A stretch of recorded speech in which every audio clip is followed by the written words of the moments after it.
Governo se fote medidas balosa na capital Dili, na behasa bandeira eri detele la usa airing hodikesi humaleten. Hela de semana ainda está no Estado Timor-Leste se comemora loron restauração independência baru anulo recintolo. None comunidade iha capital Dili hahu hasa bandeira iha uma oin, mas belosa na embalo hasa bandeira la usa airing que se deit iha uma leten. None tuir secretário de Estado assunto toponímia na organização urbana, sira se fote medidas balosa na insira na bequesi bandeira la usa airing, tamba cidadão hotu precisa valoriza no respeito bandeira hereditele, hanesan símbolo nacional. Halo na fatana serviço. Decreto lene fora para o serviço. Sem halo intervenção, nem problema. Halo no serviço. O todo ita foi a visiona. Hoje ita a rua ela é hudilarania, nomos audian.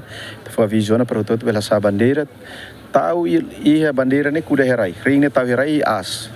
Pelo menos 3 metros baletan. La vele bandeira que se vai uma lolong, marin, airin, bandeira ring, pois a tur vale leta ne lá. Ita russo ajuda ser para se ela coopera, se ne loja ne hotu ita harukat semen provisoriamente tahan telai takatelai halos tele buat sasang estado nia né ali dia mas depois buka bisnis ba tem que operar estado. Enquanto ia semana kotok equipa guarda gestão município dele, a polícia esquadra Dom Alessio Carlos Anain cidadão Sina Ida nebesoe bandeira RDTL e a área Raikoto, equipa cobertura GMN.